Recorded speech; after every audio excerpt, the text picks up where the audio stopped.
ओम शांति।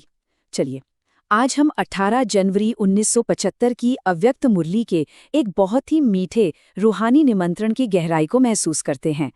ये एक ऐसा बुलावा है जो हमें सीधा साक्षात्कार मूर्त और फरिश्ता मूर्त बनने की मंजिल तक ले जाता है। तो आइए इस अव्यक्त मिलन का अनुभव शुरू करें। देखिए, बाप दादा बात की शुरुआत कैसे कर रहे हैं, सीधे अपने प्यार भरे जवाब से। सोच कर देखिए, हर एक मीठे बच्चे के दिल से निकले स्नेह भरे संकल्पों और वायदों का जवाब स्नेह की एक अदृश्य डोर से उसी पल दिया जा रहा है। ये सिर्फ कोई बातचीत नहीं है, ये तो एक गहरा आत्मिक कनेक्शन है जो आत्मा को परमात्मा से जोड़ देता है। बाप दादा हर एक प्यार भरे संकल्प का जवाब दे रहे हैं, और जो याद के आंसू हैं ना, वो भी व्यर्थ नहीं जाते, बल्कि उन्हें ज्ञान रत्नों की एक सुंदर माला में पिरो दिया जाता है। ये संवाद शब्दों से बहुत परे है। ये अव्यक्त मिलन का वो गहरा अनुभव है जहां आत्मा की हर भावना बिना किसी माध्यम के सीधे परमपिता तक पहुंच जाती है। यहाँ एक कितनी सुंदर बात सामने आती है। यहाँ दो तरह के बुलावे हैं। एक तरफ मीठे बच्चे प्यार से स्नेह से बाप को इस साकार दुनिया में बुलाते हैं, और दूसरी तरफ बाप बच्चों को अव्यक्त वतन में बुला रहे हैं, यानी फरिश्तों की उस प्रकाश की दुनिया में। ये बुलावे के दो अलग अलग स्तर हैं, एक साकार और दूसरा निराकार। और यही है वो खास निमंत्रण, एक दिव्य बुलावा कि हम सब साथ घर वापस जाने से पहले अव्यक्त वतन में फरिश्तों की उस महफिल में शामिल हों।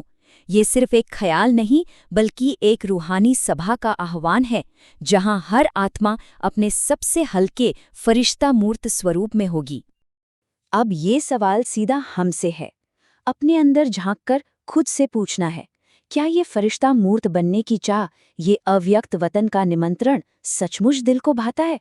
ये एक पल रुककर अपनी सबसे गहरी रूहानी इच्छा को परखने का मौका है। तो अगर इस निमंत्रण के लिए दिल से हाँ निकलती है, तो इसे पाने का तरीका क्या है? चलिए अब जानते हैं इसकी विधि क्या है। ये आज के समय के हिसाब से एक बहुत तेज, बहुत शक्तिशाली रास्ता है, जिसे वरदान का कोर्स भी कहा गया है। पहले परिवर्तन के लिए सप्ताह का कोर्स होता था, लेकिन अब तो समय की रफ्तार बहुत तेज है, इसलिए परिवर्तन का तरीका भी अब तत्काल हो गया है, एक पल में। और इसे ही कहा गया है सेकंड का कोर्स। ये हमें बताता है कि अब रास्ता कितना शक्तिशाली और तेज हो गया है। तो आखिर ये सेकंड का कोर्स है क्या? ये 4 दिव्य वरदानों पर आधारित है: अशरीरी, निराकारी, निरहंकारी और निर्विकारी। और कमाल की बात यह है कि ये कोई मंजिल नहीं जिसे मेहनत से पाना है, नहीं, ये तो वो वरदान है जो हमें पहले ही मिल चुके हैं। अब तो बस इन्हें अपने हर संकल्प में, हर कर्म में साकार रूप देना है। अच्छा, तो जब इस सेकंड के कोर्स का अभ्यास करते हैं तो होता क्या है? इसका नतीजा है एक चलता फिरता दिव्य स्वरूप बन जाना, जिसे कहते हैं साक्षात्कार मूर्त। ये वो अवस्था है जहां आत्मा का नूर शरीर से भी अनुभव होने लगता है। चलिए देखते हैं ये स्वरूप कैसा दिखता है। कैसा होता है वो स्वरूप?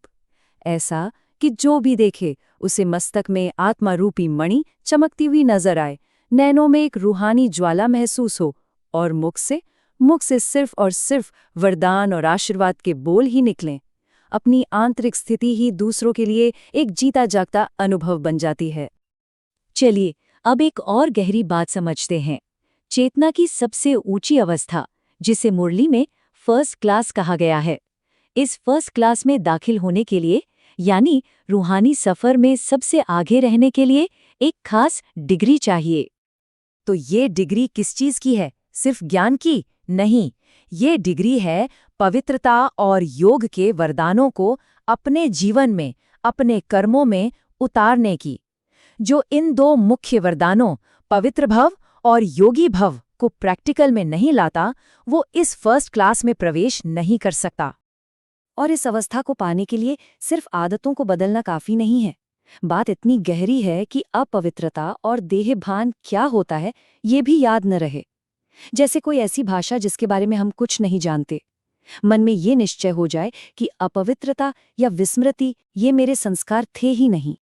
यही है वो न्यारापन और प्यारापन की अवस्था। दुनिया में रहते हुए भी सबसे न्यारे और फिर भी सबके प्यारे। ये दिव्य ब्राह्मण स्वभाव पुराने वर्ल्डी स्वभाव से एकदम अलग है और इन दोनों को अब अलग समझना है। ठीक वैसे ही जैसे हम जानते हैं कि आत्मा और शरीर दो अलग अलग चीजें हैं, वैसे ही हमारे ब्राह्मण संस्कार और पुराने शूद्र संस्कार भी बिल्कुल अलग हैं। तो इन सब बातों का सार क्या है? आखिर बाप के प्रति हमारे स्नेह का सबसे बड़ा सबूत क्या है? उसकी अंतिम अभिव्यक्ति क्या है? और जवाब बहुत सीधा और गहरा है।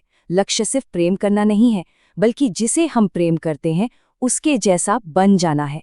स्नेह का सच्चा और जीता जागता सबूत है बाप समान बन जाना। लेकिन इतना बड़ा लक्ष्य, बाप समान बनना, ये होगा कैसे? इसका जवाब है 1 सेकंड की शक्ति से। अव्यक्त महफिल का वो दिव्य टिकट पाने के लिए सालों की मेहनत नहीं, बल्कि इसी पर लिया गया एक दृढ़ संकल्प चाहिए। बस 1 सेकंड का शक्तिशाली संकल्प। तो चलिए इस सारी समझ को एक शक्तिशाली व्यक्तिगत प्रतिज्ञा में बदल दे। ये एक दृढ़ संकल्प है जो हमें सिर्फ राहगीर नहीं, बल्कि मंजिल पर पहुंचने वाला बना देता है। ओम शांति।